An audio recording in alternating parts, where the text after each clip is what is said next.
If you're a founder and you're in the pre-product market fit stage, you're in the pre-revenue stage, and if you're thinking about maybe starting a category, you're like, I want to be a category creator, I want to be a category king, it's probably a fool's errand. You're much better off stealing a SaaS idea. Now, obviously, calling it stealing may sound a little weird, maybe a little offbeat, but I really believe in stealing. And maybe a better way to position it is to say category hacking. You're much better off hacking a category than trying to create one. See, about a year ago, I did my video on set of SaaS ideas that you should steal for 2021. It turned into one of our best videos. And having spent the last year working with pre-founders and pre-product market fit founders as part of my launch program, which is very different than my go-to-market program and scale program, which are for later stage companies, having worked with nearly 100 founders in that program, I figured it would be really good to revisit that video, to redo it based on everything that I've learned in helping these founders, especially when it comes to stealing, category hacking the right SaaS ideas. And when you follow this framework that I'm going to show you, the 3 principles in this framework, you're going to be able to actually accelerate your path to revenues and product market fit. Intro.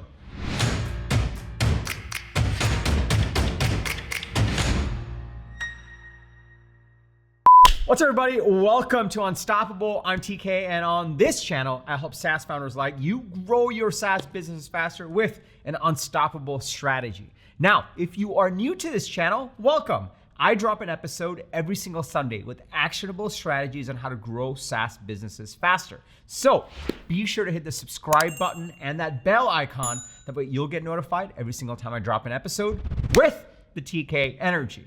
Now, if you're already part of this fast-growing community of SaaS founders, SaaS leaders, if you're part of my SaaS coaching programs, my people, welcome back. It's really awesome to see you over here. So about a year ago, I did a video on SaaS ideas that you should steal for 2021. And it turned into an incredibly popular video on this channel. And so based on everything that I've learned, I should revamp that framework and bring you the latest and greatest on how to steal the best ideas. If you're that founder that are really trying to break through the market and get to product market fit and get to initial revenues. Now, why do we believe in stealing better than creating a category? And maybe stealing is the wrong word, which is why I also refer to it as category hacking. Well, here's the thing. Slack, if you think about Slack, if you think about some of the most successful SaaS companies, Slack was not the first chat software. In fact, HipChat was. And even before HipChat, there was other chat software. If you think about Salesforce, Salesforce was by far not the first CRM system. There were plenty before that. If you think about Notion, and regardless of how you think about it, they were not the first wiki product, even though they may not completely sound like a wiki, but they're a wiki. They were not the first wiki product. There were plenty of other wikis that were being curated by teams to store their knowledge. And of course, Snowflake, which is the darling of SaaS right now, one of the most successful SaaS companies with epic valuations. They were not the first BI tool or the data warehousing product. None of these companies, which are the category kings right now, started the category. They were not the first movers. And a lot of times SaaS founders confuse first mover for category kings. What you want to be is a category king. You don't want to be the first mover. So what founders really do is they're actually hacking categories. They're figuring out what are the SaaS ideas that are doing well, what are their emerging categories, and they're saying, I'm going to go hack into that. I'm going to actually dig into that. And that'll save them months of building the wrong product and feeling the pain of trying to find product market fit.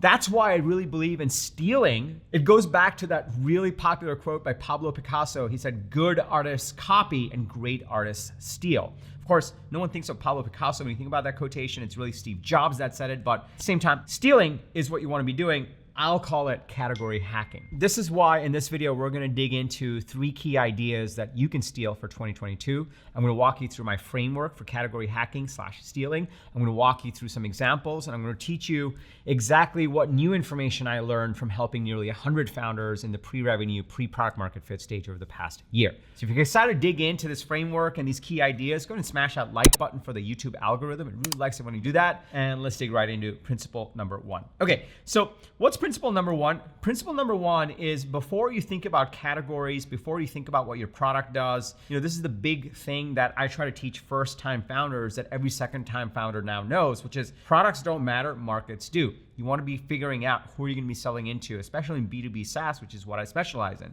So the first thing that you really want to figure out in this piece is identify which department of a company and what type of company you're going to be selling into.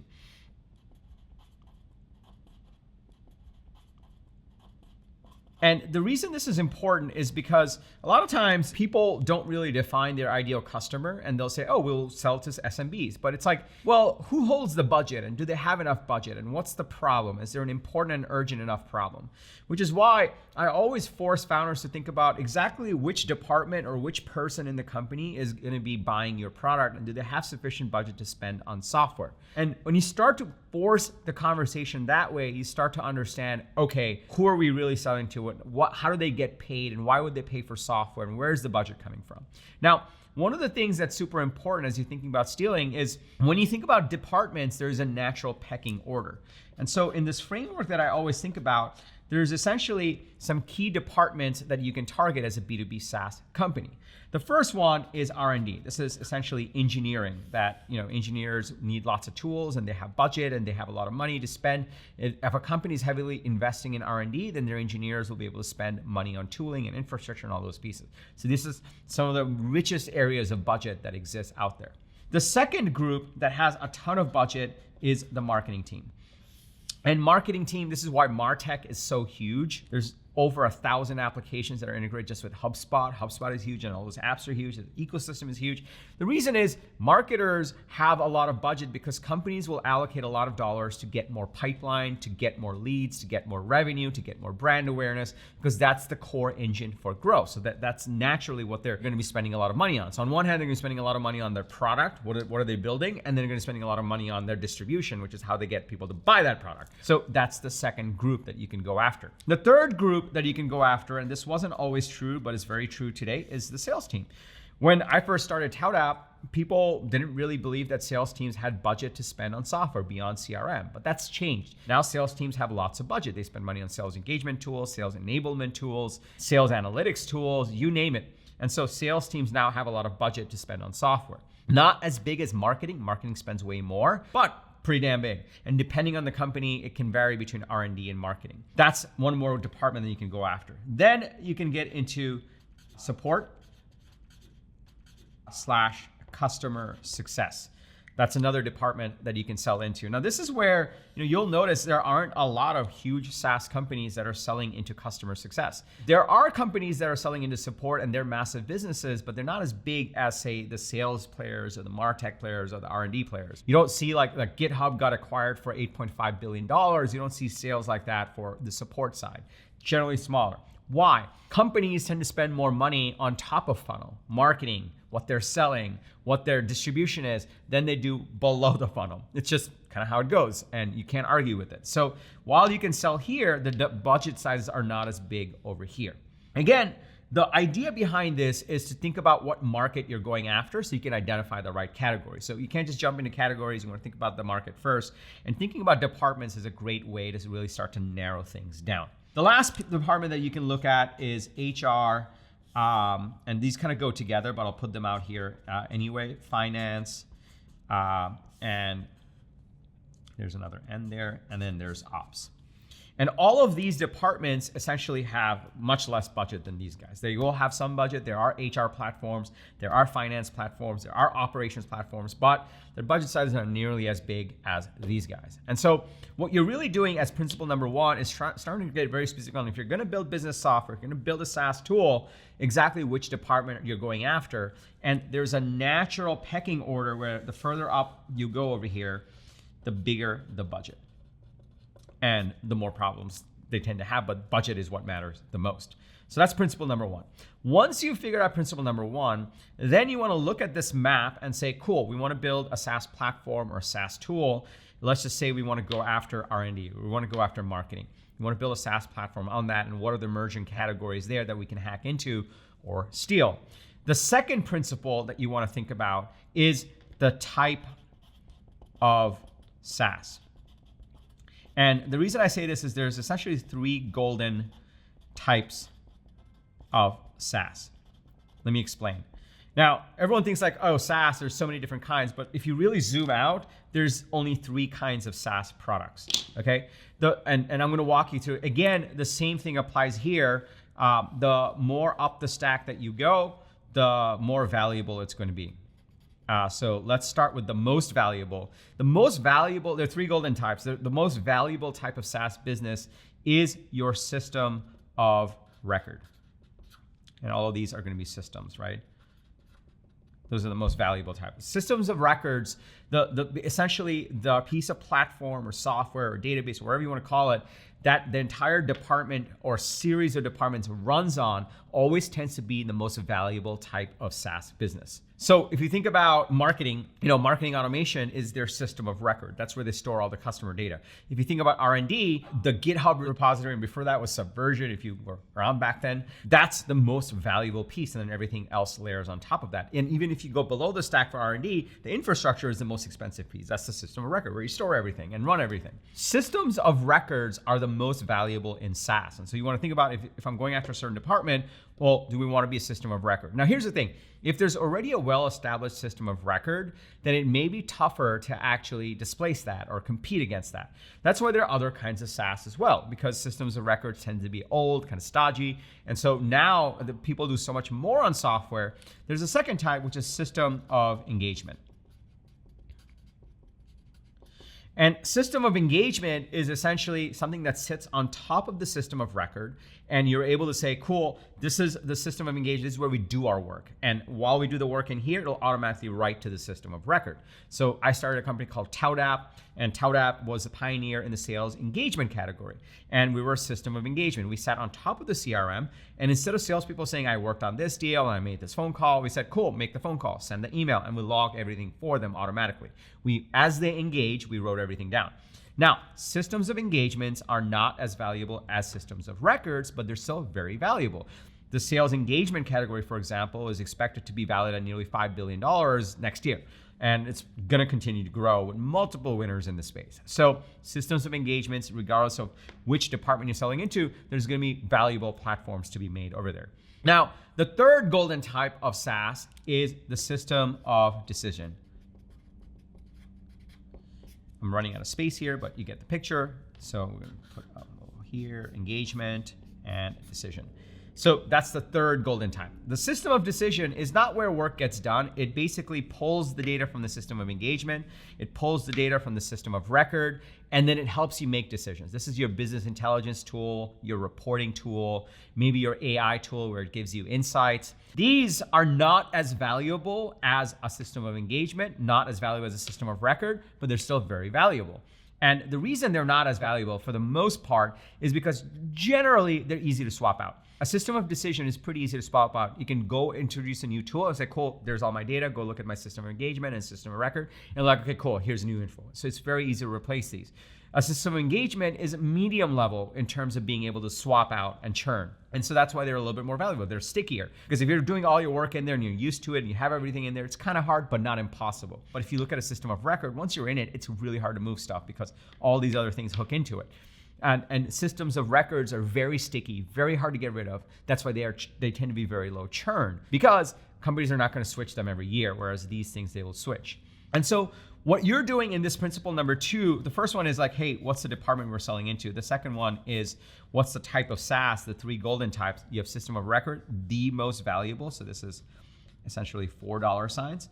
And systems of decision, which is $1 sign. And it's all relative, right? They're not valuable. Snowflake is an incredible company, but not as valuable as, say, Salesforce. And that's how you want to think about it. So that's principle number 2.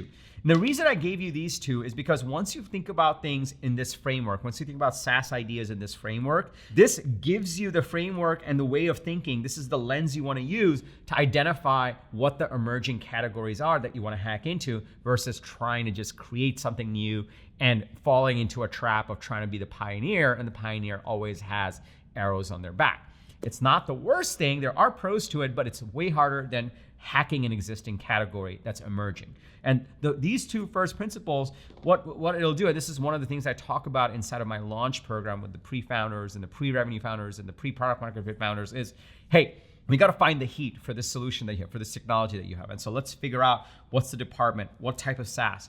Because once you start to do this, then you'll be able to apply principle number 3.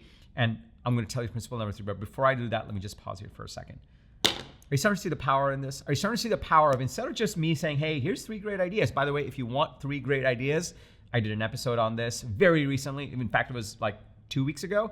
I'll link to it below. You don't have to go right now. I'll give you the concrete ideas, but are you starting to see that if you look at the SaaS landscape and the category landscape through this lens, where you see the types of SaaS and which ones are more valuable, and the departments and which ones are more valuable, then you'll be able to pick the category, the emerging category, and spot them way better.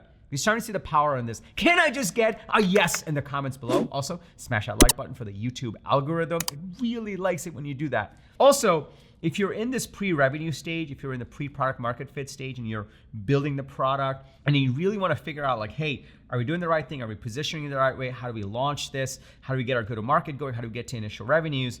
I host a webinar every single week. It's about a 45-minute webinar. It goes to an hour sometimes with actionable steps on here's how you launch and here's how you get to initial revenues, here's how to flesh some of this strategy out.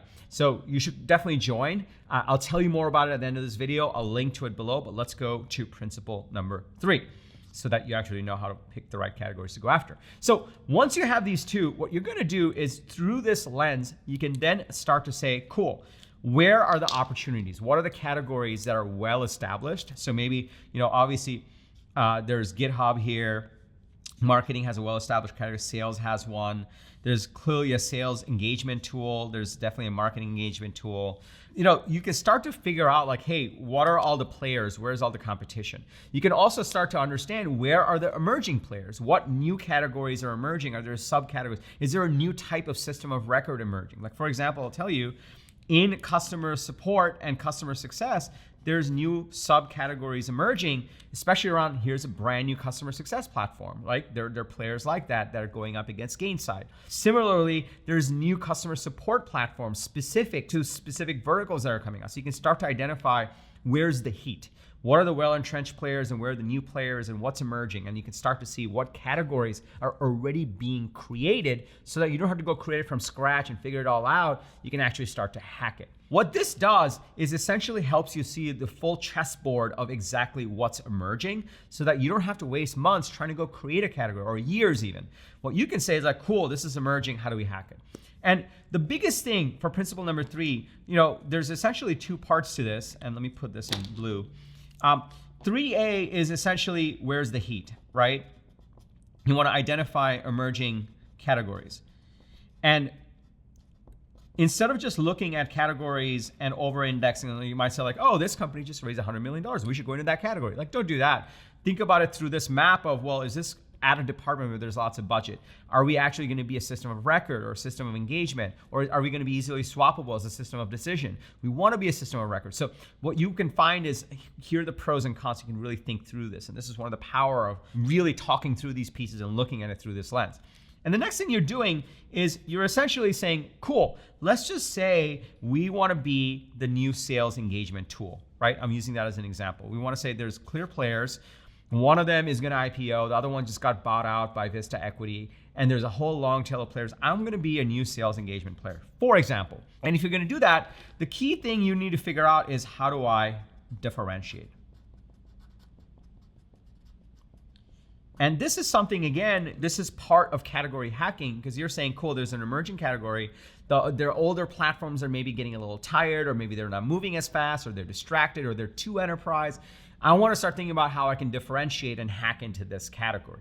And that's how you can steal that SaaS idea and save months of trying to figure out product market fit. And so you want to think about, well, I want to differentiate. Now, you might say like, all right, TK, I want to differentiate in the sales engagement. Like, how do I differentiate? Like, what do we do? So the final piece of this framework is to actually start to flesh out, how are you going to differentiate? Now, there's a few key ways you can differentiate. Let's pick a new color for this. We're going to go crazy here with orange. I feel like Bob Ross here. Happy little orange. So number one way you can differentiate is a 10x product. That's the number one way you can differentiate, right? You can say like, look, this is an established category or an emerging category. There's clear players, but the product sucks. So we're going to completely change how this thing works. We're going to get the users the result 10 times faster. The product's going to be 10 times better. And we're going to go in and say, hey, we can help you do this 10 times faster. That's one way you can differentiate. The second way you can differentiate is you can differentiate based on positioning. Positioning can mean lots of things. There's nuances here. Positioning could mean like if there's a clear enterprise player, you're going to go after mid-market. If there's clear enterprise and mid-market, you're going to go after small businesses, right? You can like start to say like, hey, we're going to carve out the market and this segment of the market is underserved, so we're going to go after it. You can do it that way. So you can actually differentiate based on positioning. You can say like, look, there's no sales engagement tool for 3-person companies, or there's no sales engagement tool for agencies. So we're going to be the only white labeled sales engagement tool, for example. So you can actually differentiate based on positioning. And the last piece, and this is the least effective, but I'll still put it in there, you can differentiate based on pricing. Let's just say, so I live in Dallas, and I spent 10 years in San Francisco, and then I moved to Dallas because I really like it here and I'm close to family. But Dallas is headquartered to a lot of corporations. A lot of Fortune 500 companies are headquartered in Dallas. We have more direct flights anywhere in the world. Like it's an awesome place, which also means that we get these billboards for enterprise software because they're always selling. And so I saw one where it said literally, sorry, SAP. And then below that was the name of the company. And they said they cost $5 per seat or something like that. They were saying like, hey, we're going to disrupt SAP. We're going to serve a different segment of the market, maybe the mid-market or the little enterprise. Plenty of those in Dallas, plenty of industries. And we're going to differentiate on price. We're going to say like, look, you're going to get exactly what SAP does, but you're going to get it faster in the cloud and at a lower price.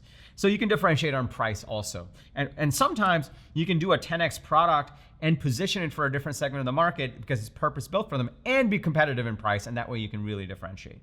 And so what you're essentially doing here is using one or more of these to really differentiate into a category that is emerging.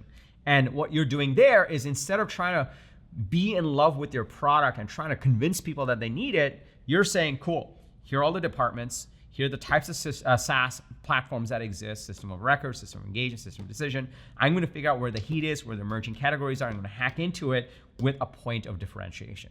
And when you do it that way, you're going to be able to steal some of the greatest ideas in SaaS today, especially if they're a Series B company, great stage to steal and go after them or hack them. If they're emerging categories, you based on this framework, you'll be able to flesh that out. So to recap, number one, first, think about the pecking order in departments. Then think about the pecking order and the types of SaaS tools. Then map out what are the well-entrenched players, what are the emerging categories, and then figure out how you're going to differentiate and compete in there and hack into that category. And that way, you already have this initial product market fit. What you're really doing is saying, cool, how do we actually differentiate and really enhance the marketing and enhance the product to really fit that product market already better? And that way we hack into that category and save us years of trying to figure out what the category is going to be and educating customers on creating that category and making it a thing. You just show up to the party, which is amazing. Now you know the SaaS ideas to steal in 2022, basically using this framework. Now, what you may not know is, okay, cool, let's just say I'm one of these, like I slot into one of these. How do I actually 10x the product? How do I think about the positioning? How do I think about the go-to-market? How do I think about pricing? So I run a webinar every single week exactly on how to think about taking a pre-revenue company, pre-product market fit company, and getting it to initial revenues. It's an incredible webinar. It runs every week. Super pumped about it. So you should join that. And in that webinar, it's about 45 minutes to an hour. We go in depth into exactly how to break through initial revenues and break through product market fit. So I'd love to have you in that webinar. Come to tkcater.com/webinar. tkcater.com/webinar. You can register right away. And as soon as you register, you'll get all the details. You'll get a calendar invite. Make sure you add it to your calendar so that you don't miss it. And what you'll get is essentially, we'll talk through exactly how to approach these pieces and really go from that pre-revenue, pre-product market fit phase to initial revenues. That's what we're gonna be focused on. If you got value from this video, please smash that like button for the YouTube algorithm. It really likes it when you do that. Also, I drop a video every single Sunday with actionable strategies on how to grow your SaaS business faster. So be sure to hit the subscribe button and that bell icon. That way you'll get notified every single time I drop an episode. Also, we've been growing like crazy. And the reason we've been growing is for people like you who've been liking our videos, sharing our videos, commenting on our videos, subscribing, but most importantly, sharing. It's been incredible to see when founders share with the rest of the community. So if there's a fellow founder or a team member that would get value from this video, please share it with them. It'll just mean the world to us. My team puts a lot of love into these videos. I want to make sure we can help as many SaaS founders and pre-founders as possible. And lastly, remember, everyone needs a strategy for their life and their business. When you are with us, yours is going to be unstoppable. I'm TK. And I will see you in the next episode or the webinar. Go to tkcater.com/webinar and register now.